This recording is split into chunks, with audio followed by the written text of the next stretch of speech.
What's up, Pro Flippers? On today's episode, we're bringing you a special treat. We did an interview with Flipper University alumni Joanna. Yeah, we did. This was a part of a series that we did interviewing a couple of our members and how they got through some of their roadblocks and doing these higher value items and stuff they might have come across and how they broke through some of their own obstacles. A lot of it's mindset, a lot of it's, just your own things that you're telling yourself. So we hope that this provides some encouragement and some motivation for you as well. What's up, guys? Hey, guys. Super excited to jump on with Joanna Bradley today. Very excited to talk to her and actually get some background on her, how she has overcome. She's accomplished some amazing stuff in the flipping arena.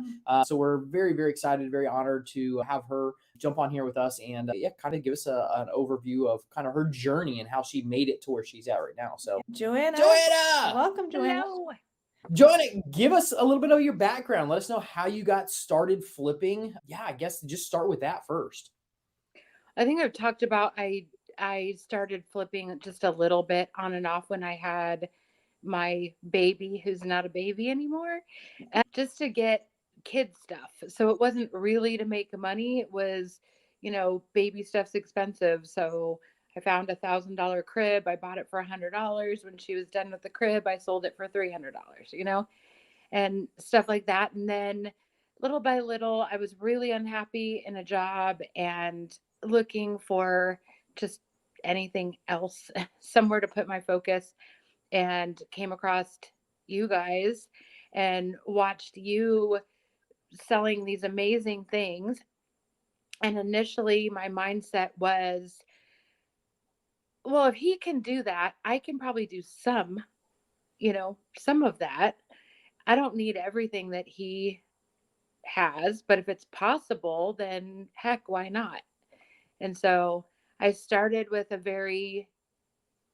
not very big goals, make a little extra money here and there. And I would watch in amazement at these crazy things that you would sell and other people would sell, and gave myself a little courage at a time. My journey has taken a little while, I'm kind of a watcher in the beginning, and I would achieve something great and it would give me the confidence for the next step and the next step. And that's kind of how it started. Cool. Give us a little, that's kind of how you got into it. What was your first, I guess, larger? Yeah, something that I'm trying to figure like your mindset around it. So you've seen us do things, you've seen other people in the group do some larger items, but what was that first item that you did and your mindset? How did you tackle it? How did you make yourself do it? That first one. Exactly. So there were two things that come to mind and I can't remember which one was first. I had found out that Stacy lives in Tucson where I live. And we met up for coffee one day and decided that we were going to go sourcing. And we had this great thought that we were going to go down to the university and we were going to search the dumpsters, because we had heard that when students are moving out of apartments and dorms, that you'll find all this great stuff. And we go down there and we're all ramped up, and the garbage had come the day before. So we didn't find anything. So we went to Plan B and we went to a Goodwill, and I saw this crazy weird box, probably two and a half feet tall. And I had no idea what it was. And I didn't have any internet. And I just had this gut feeling. And she came around the corner and said, "What is that?" And I'm like, "I don't know, but I just have this feeling it's worth money." And I turned around and there was a second one. And I said, "Oh my God, one for you, one for me." And we took them home, and I think we sold them for $500 or $550. They were IQ air purifiers. Okay. Oh. Medical grade air purifiers. Awesome. And then I think that was first. And then I had a gut feeling. I saw an ad about commercial lighting, and the guy had 10 of them for $10. And I was still a little bit of a scaredy cat to make a huge investment, but I just had a gut feeling. And I made my husband go to Walgreens and meet the guy. And I handed him $40 and I said, "Just buy 4 and we'll see what happens. I have a good feeling." And he came home and the guy said, you know what? Just take all 10 for 40. And I just kept having this strong feeling like I want to sell them to one person. They were $75 a piece, worth $75 a piece. I want one sale for $750. And I just kept saying that out loud to the universe. And I got an email or I got a message through eBay, and the guy said, if you can ship through my UPS account, I want all of them and I'll buy them full price. So I moved mountains to make that work because all I had was a number. And I packaged them up and sold them for $750. And there's just no turning back since then. That's awesome. That is so exciting. I remember when those lights sold and you sold them all as a lot. So yeah, no, that's awesome. Yeah. When you can have those bigger dollars come in, it's like, oh, this is kind of fun. Like it's kind of fun. Yeah. So it's crazy. And I had to ship each one in a separate box, like a pretty big box. And so I had to take 3 trips in my SUV to the UPS store. And they were like, what in the world is this? I wonder looking back now if it would have been cheaper to put it on one pallet, like now, like looking back of obviously, but I'd be curious to know. Well, it's always worth doing the in-person for sure. So what in your mind made you, how like a lot of people, there'll be people watching this and the replay and all that kind of stuff as well. What got you from where you were? Because if you're starting out doing clothes and stuff, you're not making high profits on stuff and you're just doing it, not even really for the money, but still you see the amount of profits you get. What got you to go to that next level? Like, how did you do it in your mind? The biggest thing is tactical. You can learn and you can figure it out, but it's still that mind that holds people back. How did you accomplish that? I think for me, and I think a lot of other people feel this way too, is you see somebody with success and you think, oh, that success is just for them.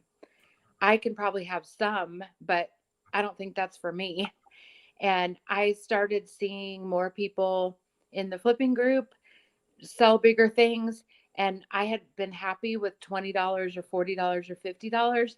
And, I work full time and I have a family, and the bigger profits were really intriguing to me, and making $100 was really appealing rather than spending a whole lot of time on $20, Right. And so I started looking and I never could find the high dollar stuff. And, you start to think, see, it's just not for me. It's just not here. Well, then I had somebody, Stacy, in the same town as me, and she was finding these amazing things. And one Saturday morning, I woke up and I said, okay, this is ridiculous. This is for you too. Start looking 3 times a day for 10 minutes. And if she can find them in your town, you're going to start finding them. And you know what? That next day I found a Sleep Number, and that sent me on the Sleep Number train and started making a lot of money that way. And then I just grew and grew and grew. That's awesome. And for some of you guys don't know, Joanna is one of our moderators in Flipping for Profit. She's amazing. And maybe a lot of you don't know this either, but the comment that she just made that she could not find these items, but Stacy was able to.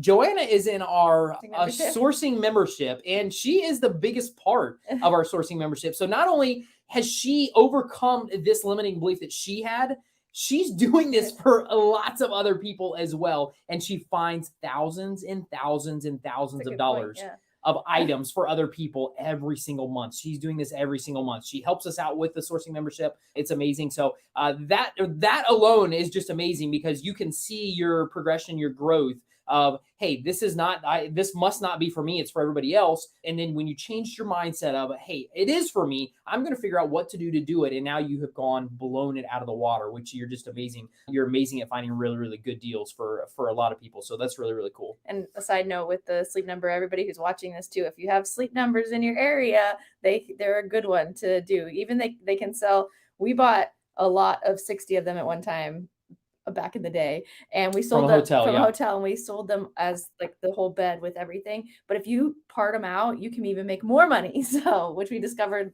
over halfway through our sales. Sold half of ours the first time as whole beds, and then after that we realized we could double the money by parting out each individual part, 'Cause which we made- sleep numbers are really cool that We you were can do making that. 500 to 1,000 per bed, right? Yeah, five, roughly, I think 5 to 750. And then when we started parting them out, we were making over $1,200 per bed by the parts, just selling the parts outright. 'Cause the So pumps, the remotes, yeah. and everything. Yeah. So I think we still have some little parts here we and do there that I use styrofoam that I use for packaging too. Yeah. So that we So- Well, do. and that was a big part of my growth too, is it's really crazy how much just convincing yourself of something can change you. And when I made that decision that like if somebody in my own town is finding all this stuff, then I can. And I started searching different words. I started searching more constantly. I started looking in different categories. And I started thinking about this last night, knowing I was coming on here. And I found 2 to 3. I couldn't find any sleep numbers. And Stacy was killing it. And I started finding them and I opened Pandora's box and I was finding 2 and 3 a week for months and months and months. Yep. So it's just, I don't know. It's just, I made a decision and that day it changed. And I now know that I can make anything happen and I can do anything that I want to. It's just making that decision. Yeah. Absolutely. Oh. And that there's a lot of truth to that for sure. Go ahead. I was just gonna say, like, a lot of times it's not the skills we have. Like, of course that helps, like having, but at the same time, or you think of that somebody knows this person's so smart or this person's so this, they have those skills, so they can do it. But it's really they thought they could do it. Like that is the biggest part of it. Like, I mean, you didn't go to college, you didn't like anybody can do this if you just like, okay, I can put my mind to it, I can learn it and I can do it. So I don't know, it just kind of levels the playing field if you think about it that way. And Yeah. I think that's what I did too with you, with Stacy. It's like, okay, they have families. What makes them different than me? Right. Nothing. They're humans, they're parents, they're people in society. Like they're not any different. Why am I different? Mm. It's just believing that you deserve it too. Yep. That's great. That's awesome. And I will even add something to this too, because you've said it. Having Stacy around you, having us, and you seeing what other people are doing, that's kind of surrounding yourself with like-minded people, knowing what the possibility is for other people, and then realizing, hey, I'm the same as them. I can do what they're doing, which I think is really, really huge. Which Flipping for Profit, I mean, the group that we have of amazing flippers around us is just really, really cool. And I wanted to ask you another question too. So your mind shift that this is not for somebody else, it is for you. How did you tactically, and I remember Stacy talking about this too, listing an item and then saying, please don't sell, because she didn't want to ship it. She didn't want to have to box it and ship it. Talk a little bit about kind of your mindset and being able to do that. And walking yourself through, how am I going to get this thing packaged? How am I going to get this thing shipped? Kind of walk us through that aspect of it as well. Well, going back to those industrial lights, those commercial lights, I would say it out loud. Okay, they're going to sell to one buyer in one sale. And then I was at work and I got this message on eBay and the guy said, I'll buy all 10 of them if you can ship on my UPS account. And I freaked out. I was sitting in the car in the parking lot, almost having a panic attack because they sold. And I had put out there that I wanted to, but then I'm like, I don't think I can make this happen. I don't know how to use his UPS account and I don't think I can make it work. And I don't know how to package 10 of them. And I actually called Stacy and she talked me down off of the ledge. And she said, just respond back to him. Yes, we can make this work. And then just figure it out. Yep. And I did. And it was the most amazing thing to make those 3 trips to the UPS store and drop them off. And the people were so excited there about it. And that was the beginning of proof that you can make anything happen. You know, Yep. I didn't have a truck at that time. We had a trailer, but I didn't drive it at that time. And Mike was at work and yeah, it's just, if there's a will, there's a way. I love it. That's another huge point. Not only being able to see these things around you, but being able to communicate with other people. Just like you said, you called Stacy up and Stacy's like, all right, we'll figure this out. You can do this, and kind of talk you through it. I think that's huge with these groups, with Flipping for Profit, with the groups. Don't take the weight of the world on your shoulders. Don't do that. Ask people who have been there, who have done it, who know what they're doing. Ask for help, and you have no idea how many people will come out of the woodworks to try and help you walk through stuff. That's a really, really huge point in your growth, Joanna, that, yeah, I think everybody can take huge Well, and lessons away. yes, your experience, the group is so amazing, because I've always been one of those people that watches and then acts. Like, I'm not like, oh, I bet those are going to be the latest shoes and I'm going to go buy those and be like the leader in shoes, or I'm going to start this big thing, and I kind of watch other people and watch their success and then go. So watching your success and then watching other people in the group and being able to ask questions and knowing that I wasn't alone. And although I'm not a shy person, sometimes I get nervous that maybe my question is stupid. Maybe people are going to laugh at me, or, I have the same insecurities that everybody else has. What if they think I'm dumb? What if they've already answered this question? So it's just busting through that and remembering in the Facebook group that we're all on this journey. We might be at different places in the journey, but one of my favorite things in the world is to help other people. Yeah, and I think everybody kind of is on that same page. I think we attract those kind of people, which is really awesome. Something you said about, okay, you watch and then you go and do. How does somebody go, and how did you go from watching to doing? Because that is like a really hard hurdle to get over. A lot of times people get into analysis paralysis and they watch and they watch and they watch. They learn, they consume, and then don't like take a step forward because they don't feel like they know A through Z steps of how to do it, and what if X 1, 2, 3 like all these things happen, and am I ready for all these situations to happen? So how does somebody go take that fear and go from a watcher to a doer, in your opinion? I think it's important to analyze what's working and what's not. So I started analyzing, like, I'm not finding these big things. I'm not having great profits. So why? And I talked myself through situations. I asked myself questions. So I was like, what's working and what's not? What's the difference? I'm like, well, there really isn't a difference, except I'm not finding these things. So what do I need to do? So I started looking for sleep numbers, under sleep number, under air beds, under beds. I started looking at every picture of every mattress. And you know what? It was amazing how many I found that were just mistitled. Yep.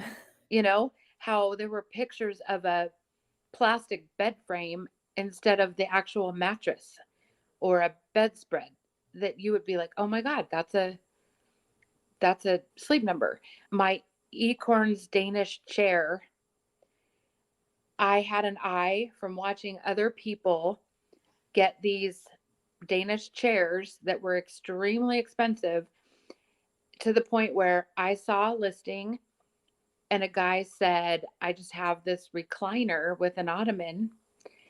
And I had this eye, and I was like, I think that's that chair that people sell for really expensive.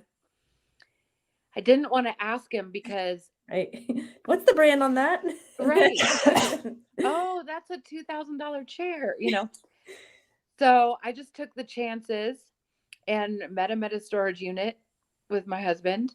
And he came out, and I saw the stressless on the little knob, and I knew it.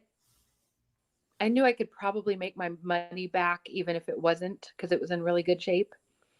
But I asked a question to somebody that had sold some, and he told me what to look for. And sure as heck, the guy had no idea what he had. He had taken care of his dad. His dad had bought that chair. When his dad passed on, he just didn't need the chair, and he just wanted it out of his storage unit. And so it was just having that different eye and being determined and telling myself, okay, every time I look, I'm going to find something. And if I didn't find something, I'm just going to keep looking. Did you sell that chair? Yeah, for $1,400. Nice. That's awesome. Yeah. And how much did you get it for? 100. Nice. Sweet. I love it. I love it. Was That was my first freight shipment. Okay, I was gonna say that was your first freight shipment. And when you did that, you shipped it freight, like, were you nervous the entire time? Like, how'd that go? I was a mess. Freight shipping was one of those stumbling blocks for me that I was sure was not for me. Like it wasn't going to work for me. I just wasn't going to be able to do it. Like I was so terrified. I couldn't even think about it. It just made me so scared. And after seeing so many success stories of freight shipping, I thought, what is so scary? So I just told myself, you know what, you're going to list it and figure it out later. Nice. And so I listed it and then it sold and it was terrifying, but we wrapped it up and we built the frame around the crate and it was so nerve-wracking.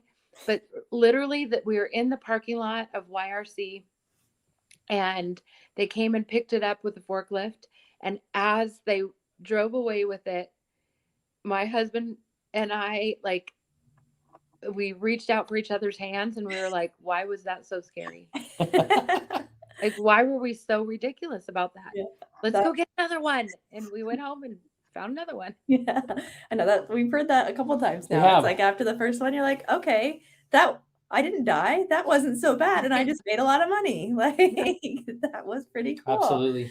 So did you have any moments? Okay. So you've been doing this for a little while now. So any moments where like you came across a problem and had to have a solution and you just want to throw in the towel, or like, do you work through it? Because you've had to switch your mindset to be like, okay, there's a problem. Let me figure out a solution. And you've had to, kind of figure things out, right?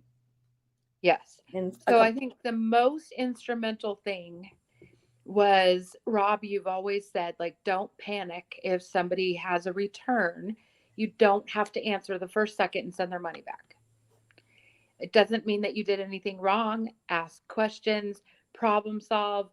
You don't have to react and panic, because that's what I had done.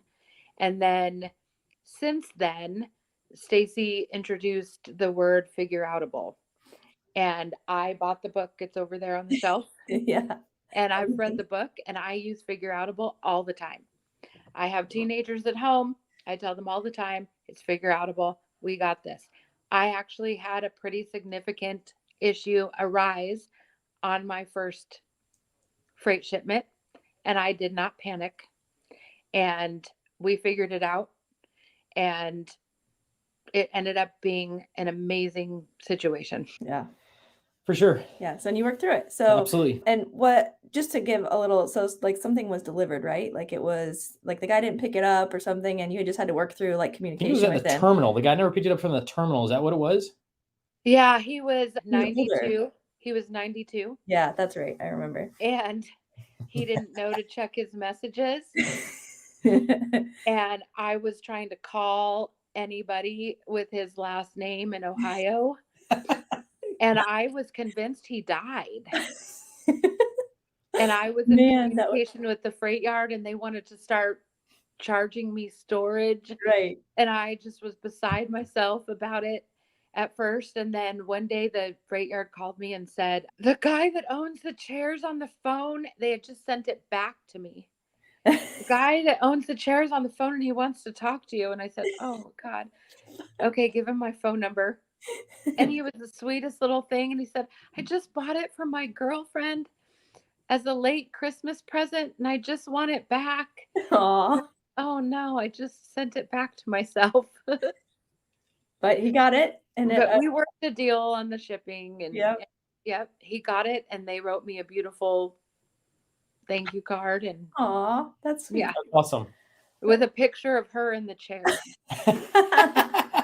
I didn't know that part. I didn't either. That's cool. Sweet though that they got it. And it really is the main point that it's, you don't have to panic when something comes up and something happens like that. The biggest thing is take some time, figure out what's going on. It's not like the world is going to end if you don't answer back within 5 minutes. You have multiple, even eBay stuff that sells through eBay, you have like 36, 48 hours, maybe even more than that, 72 hours to actually respond back to somebody in a bad instance. So just take your time, get your composure, figure out what's going on, try to figure out, with questions and all that kind of stuff. That's a huge part. Be a detective. Absolutely, is asking questions and figuring out what's going on, because you really do. You need to figure out what's going on. And typically, probably 9 out of 10 times, you can figure out, get it all solved and not have that big of a deal. It's just one of those things you have to put a little bit more effort into figuring it out and getting it taken care of. So, and just remind yourself, everything has a solution. Absolutely. I'm going to read that. Everything has a solution. It may not be the solution you've thought of. It may be maybe not even the most ideal, but it always has a solution. And I used to just panic when somebody would say something wasn't right. And now I just okay, let's talk about it. Let's figure it out. And, we tell that to our middle kid all the time, because she wants us to always find her the answer. She comes to us and I don't know, I'm even trying to remember a thing, or making a sandwich. I'm like, you can make a sandwich. I don't know how to do this. I'm like, you can figure it out. You're a big kid now. You can go figure this out. So just little things, but it's interesting, coming at it from a different perspective. So you can figure it out. And so that is just telling yourself, you can figure it out. You can do it. But what would be something you would tell everybody? Yeah, you've given some amazing takeaways. Yeah. So anything else? Oh, go ahead. No, I was going to say anything else that you might like to tell people that are dealing with fear. I really think fear is the biggest thing that people deal with doing this. It's not necessarily not knowing how, it's just the fear of what ifs. The unknowns. Stuff. Yeah. So I think believing in yourself, and I know that that's easier said than done, but I mentioned talking to myself, and no, I'm not a crazy lady walking, down the street yelling things at myself or something like that. But I talk myself through situations and remind myself that I can figure it out, and that everything is doable, and that there's always a solution. And so I think I want everybody to know you're not alone. We're all here to help you figure it out. If you make a mistake, we've all made mistakes. And I actually am from the mindset that you learn more from the mistakes than if everything was just super easy all the time, true. And you get stronger with every sale, every experience. Every time you ship something, you sell one big thing, and then you're ready for the next thing and the next thing and the next thing. And you mentioned the sourcing membership. It's one of the most fun things I've ever done, because it's giving people things to sell, but they're also responsible for reaching out. I'm helping them with negotiating, finding these crazy things that could be life-changing, just giving them a little bit of a head start.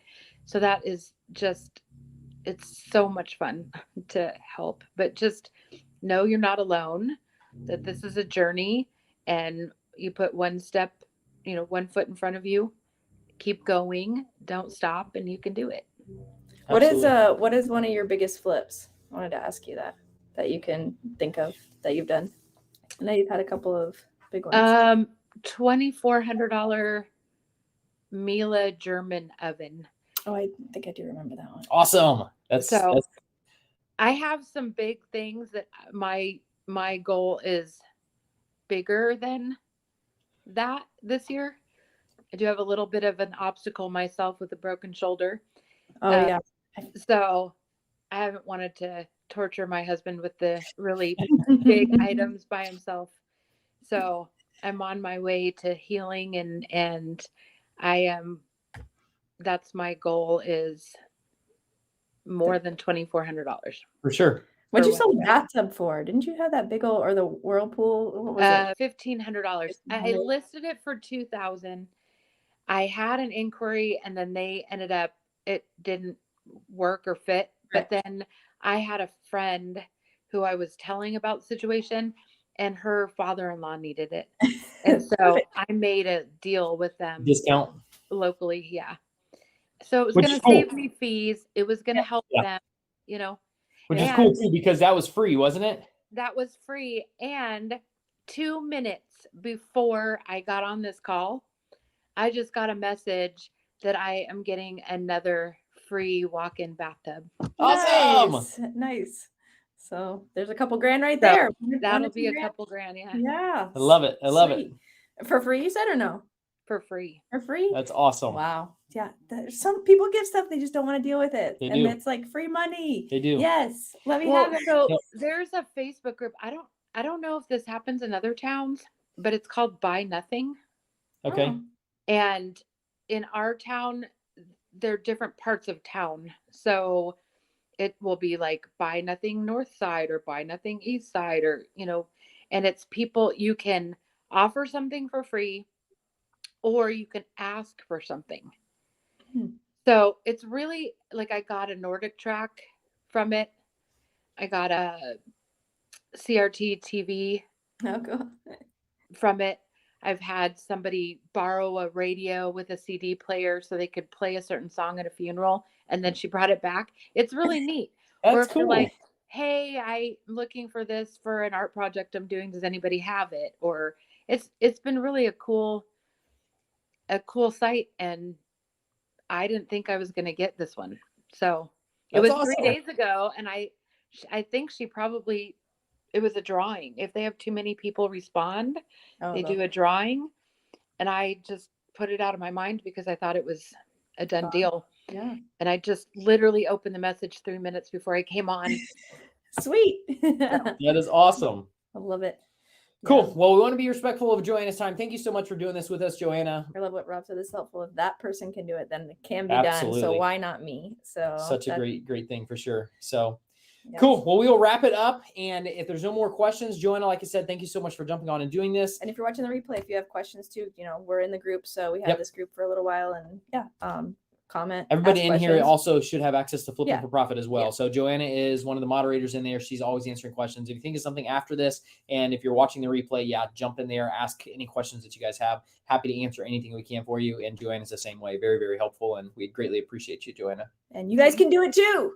Yes, you can. I'm just a normal person. I'm not any different than anybody else. I think, and that's why everybody, like, we're all just people. Absolutely, like absolutely, everybody's just a people. absolutely. So yep, everybody can do it. So Cool. you're awesome. All right, guys, have a great day. Thanks again, Joanna, and we will talk to you soon. Yeah.